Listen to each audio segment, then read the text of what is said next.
مفتی صاحب، میں ملتان سے بات کر رہی ہوں۔ میرا سوال ہے، جو ہم قرآن پاک پڑھتے ہیں اور ایصال ثواب بھیجتے ہیں، ان کو تو ثواب ملتا ہے، کیا وہ پڑھا ہوا ہمیں بھی ثواب ملے گا یا پھر وہ ثواب ان کو جائے گا؟ مفتی صاحب، ملتان سے یہ خاتون عرض کر رہی ہیں کہ ہم جو ایصال ثواب کرتے ہیں وہ پڑھا ہوا ہمیں بھی ثواب ملے گا یا صرف آگے پہنچ جائے گا، یہ بتائیے گا ذرا۔ بسم اللہ الرحمن الرحیم۔ یہ مسئلہ بھی عوام کے اندر بڑا معروف ہے کہ جو ہم پڑھتے ہیں اور کسی کو ایصال ثواب کر دیتے ہیں، بس وہ اس کو مل گیا، ہمیں نہیں ملا۔ یاد رکھیں کہ جو انسان عبادت کرتا ہے، کوئی کلام پاک پڑھتا ہے، ذکر و اذکار کرتا ہے، درود شریف پڑھتا ہے، کوئی بھی عبادت، تو سب سے پہلے اس کو ثواب ملتا ہے۔ بلکہ ایک حدیث میں آتا ہے جس کا مفہوم ہے کہ جو بندہ یاسین شریف جمعہ کے دن یا جمعہ کی رات، غالباً جمعہ کی رات میں یا جمعہ کے دن پڑھ کے، تو اس کا ثواب مرحومین کی ارواح کے لیے پیش کرتا ہے۔ اللہ تعالیٰ اپنی شان کے مطابق، یہ مسئلہ بھی یاد رکھنا ہے جناب، اللہ تعالیٰ اپنی شان کے مطابق اس کا ثواب اپنے فضل و کرم سے ان مرنے والوں کو بھی جو دنیا سے رخصت ہو چکے ان کو بھی عطا فرماتا ہے، اور اتنا ہی ثواب اس بندے کو جس نے پڑھا ہے اس کو عطا فرماتا ہے۔ میں ایک حدیث بھی عرض کر دوں، غالباً شعب الایمان کے اندر یہ حدیث ہے کہ بندہ جب دنیا سے جاتا ہے تو اس حالت میں ہوتا ہے کہ جس طرح کوئی بندہ سمندر کے اندر ڈوب رہا ہو اور اپنے ہاتھ پاؤں مارتا ہے، آواز دیتا ہے اپنے رشتہ داروں کو، تو اگر کوئی بندہ اس کے لیے کوئی پڑھ کے ایصال ثواب کرتا ہے، اس کے لیے کوئی صدقہ و خیرات کرتا ہے، تو اللہ تعالیٰ پہاڑوں کی مانند اس ثواب کو بڑا کر کے اس کو عطا فرما دیتا ہے۔ تو اس لیے ایصال ثواب کرنا یہ بڑا مستحسن عمل ہے، کرنا چاہیے۔ اور یہ تو پتہ تب چلے گا نا کہ جب ہم دنیا سے جائیں گے۔ روایت میں آتا ہے جس کا مفہوم ہے کہ بندہ جب دنیا سے چلا جاتا ہے تو اس کے اعمال منقطع ہو جاتے ہیں، لیکن 3 چیزیں ایسی ہیں کہ جو قبر میں بھی اس کو ملتی رہتی ہیں صدقہ جاریہ کے طور پر۔ ان میں سے ایک کہ نیک اولاد اس کے لیے دعائے مغفرت کرتی ہے، اللہ تعالیٰ اس کو ثواب عطا فرماتا ہے۔ اسی طرح کوئی علم نافع کسی کو پڑھا کے چلا گیا، اس کا ثواب مرنے کے بعد بھی اسے ملتا رہتا ہے۔ اسی طرح کوئی اس نے مسلمانوں کے لیے آسانیاں پیدا کر دیں، کوئی صدقہ جاریہ کے طور پر کوئی چیز چھوڑ کر چلا گیا، تو ان تمام چیزوں کا ثواب اسے مرنے کے بعد بھی ملتا رہتا ہے۔ اس لیے سننے والوں کو، دیکھنے والوں کو میرا یہ مشورہ ہے کہ دنیا سے جانے سے پہلے ان تینوں چیزوں میں سے کوئی نہ کوئی ایسا عمل ضرور کر کے جائیں کہ جس کا ثواب مرنے کے بعد بھی ملتا رہے۔ ایک اور مسئلہ بھی آپ نے یاد رکھنا ہے، جس طرح صدقہ جاریہ ہوتا ہے اسی طرح گناہ جاریہ بھی ہوتا ہے۔ اللہ نہ کرے کوئی بندہ دنیا کے اندر کوئی گناہ جاریہ چھوڑ کر چلا جائے کہ جو لوگ گناہ کرتے رہیں اس کے کھاتے میں بھی پڑتا رہے۔ حدیث میں آتا ہے جس کا مفہوم ہے کہ جو جتنے بھی قیامت تک جو قاتل ہوں گے ان کے قتل کا گناہ انہیں تو ملے گا، لیکن ساتھ ساتھ سب سے پہلا قاتل قابیل اس کو بھی یہ گناہ ملتا رہے گا۔ اس لیے صدقہ جاریہ چھوڑیں، گناہ جاریہ نہ چھوڑیں، اور یہ جو عمل کرنے والا کسی کو ایصال ثواب کرنے والا ہے اس کو ثواب لازمی طور پہ ملے گا، اور جس کو یہ بھیج رہا ہے، تحفہ بھیج رہا ہے، ان کو بھی یہ ثواب انشاءاللہ تعالی ضرور ملے گا۔ یہ جو آپ نے حدیث بیان کی ہے اس میں ایک چیز یہ بھی ہے، اولاد اگر دعائے مغفرت کرتی ہے تو وہ ان تک پہنچتی ہے اور اس کی مغفرت کر دی جاتی ہے، ایسا ہوتا ہے حدیث پاک میں واضح طور پہ۔ اس میں ایک پوائنٹ یہ ہے، اکثر لوگ یہ کہتے ہیں کہ آپ نے دعائے مغفرت کر دی، ٹھیک ہے، اگلے کی مغفرت ہو گئی، لیکن اس میں یہ ہے کہ جس نے دعا کی ہے، ٹھیک ہے، اس کو اس کا کوئی ثواب نہیں ملا، تو نیک صالح اولاد چھوڑی، اس کا کوئی فائدہ تو ہوگا نا۔ دیکھیں قرآن نے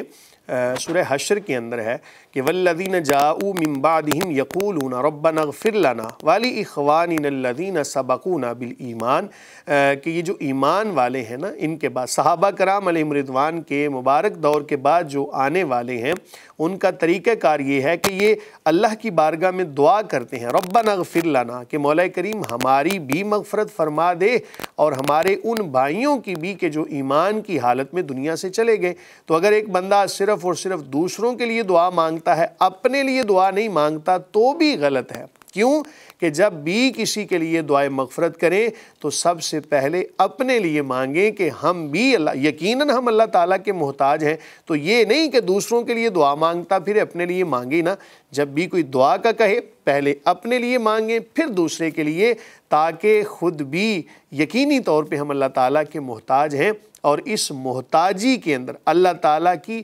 محتاجی ہونے میں ہی ہماری عزت ہے۔ اللہ تعالیٰ بلکہ وہ قرآن پاک کی وہ آیت جو ہم نماز میں پڑھتے ہیں، ربنا اغفر لی ولوالدی وللمؤمنین، اس میں بھی آپ جیسے کہہ رہے ہیں پہلے اپنے لیے دعا ہے، پھر والدین کے لیے، پھر تمام مومنین کے لیے۔ طریقہ اللہ تعالیٰ نے سکھا دیا، تو اس لیے اسی پر عمل کریں۔ جی مفتی صاحب اگلا سوال سنیے گا۔ السلام علیکم، میرا دوسرا سوال یہ ہے کہ ہاشمی خاندان کی لڑکی کی شادی کسی اور قوم میں کر سکتے ہیں، یعنی کہ سیال، بلوچ، پٹھان اس جگہ کر سکتے ہیں یا نہیں، ہاشمی قریشی خاندان کی لڑکی؟ جی اس بہن کا یہ سوال ہے کہ اگر کوئی ہاشمی قریشی خاندان کی لڑکی ہو تو وہ کسی اور خاندان میں سیال، بلوچ وغیرہ میں شادی کر سکتے ہیں، یعنی شریعت اس بارے میں کیا کہتی ہے؟ بسم اللہ الرحمن الرحیم۔ یہ مسئلہ مختلف فی ہے جناب، لیکن اصول آپ نے یاد رکھنا ہے۔ حضور نبی کریم صلی اللہ علیہ وآلہ وسلم نے حضرت زید رضی اللہ عنہ جو آپ کے متبنہ تھے، منہ بولے بیٹے تھے، ان کا نکاح اعلیٰ خاندان، حالانکہ یہ غلام تھے لیکن ان کا نکاح اعلیٰ خاندان قریش کے اندر کیا، جس سے ثابت ہوتا ہے کہ سادات گھرانے کی کوئی خاتون ہو تو اس کا نکاح جو غیر سادات ہیں ان میں کرنا جائز ہے، لیکن جان بوجھ کر ایسا کرنا اور یہ ذہن میں رکھنا کہ جناب نبی کریم صلی اللہ علیہ وآلہ وسلم کا خاندان ہے اور اس کا نکاح کسی ایسے اللہ نہ کرے فاسق و فاجر کے ساتھ کر دینا، یہ جائز نہیں۔ میں ایک اور اصول بھی بتا دوں کہ ایک خاتون ہے سادات میں سے، یقیناً یہ اعلیٰ خاندان ہے، اس میں کوئی دو رائے نہیں ہے، اور اس کا نکاح سادات میں ہی کسی ایسے لڑکے سے کر دینا کہ جو اللہ نہ کرے کوئی فاسق و فاجر ہو، کوئی جناب کوئی اپنے حوالے سے کوئی نیک اعمال نہ کرنے والا ہو، معاشرے کے اندر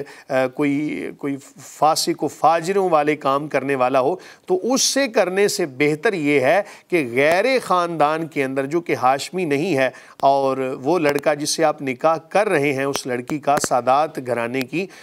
وہ جس لڑکے سے کر رہے ہیں وہ کوئی اعمال کے لحاظ سے، عقائد کے لحاظ سے اور معاشرے کے اندر عزت والا خاندان ہے۔ میں اس کی مثال بھی آپ کو دے دیتا ہوں کہ ایک لڑکا پڑھا لکھا ہے، دین کا علم حاصل کیا ہوا ہے اور دین پر عمل بھی کرنے والا ہے، تو اس کا نکاح ایسی خواتین سے کرنا یہ زیادہ بہتر ہے بجائے اس کے کہ کسی اور کے ساتھ کریں۔ بہرحال اپنی اپنی رائے ہے، میرے پاس جو انفارمیشن تھی قرآن و سنت کی روشنی میں آپ کے گوش گزار کر کف کہا جاتا ہے، کف ہونا چاہیے خاندان، تو نکاح منعقد ہی نہیں ہوتا اگر کف میں نہ کیا جائے۔ ایسی بات نہیں ہے، کف کا لحاظ کرنا مستحب ہے، زیادہ سے زیادہ کف مستحب ہے۔ بعض لوگوں نے کہا کہ کف واجب ہے، یعنی برابری ہونی چاہیے خاندان کے لحاظ سے،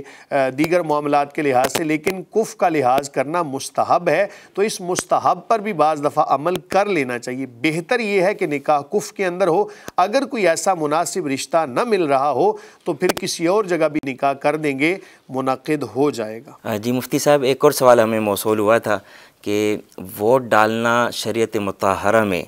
اس بارے میں رہنمائی فرمائے جائز ہے یا نہیں ہے، حلال ہے یا حرام ہے، یہ سوال ہمیں موصول ہوا تھا، آپ بتائیے آپ کی اس بارے میں کیا رائے ہے؟ بسم اللہ الرحمن الرحیم۔ ووٹ کا معنی ہوتا ہے کہ اپنی آج کے حوالے سے اپنی رائے کا اظہار کرنا،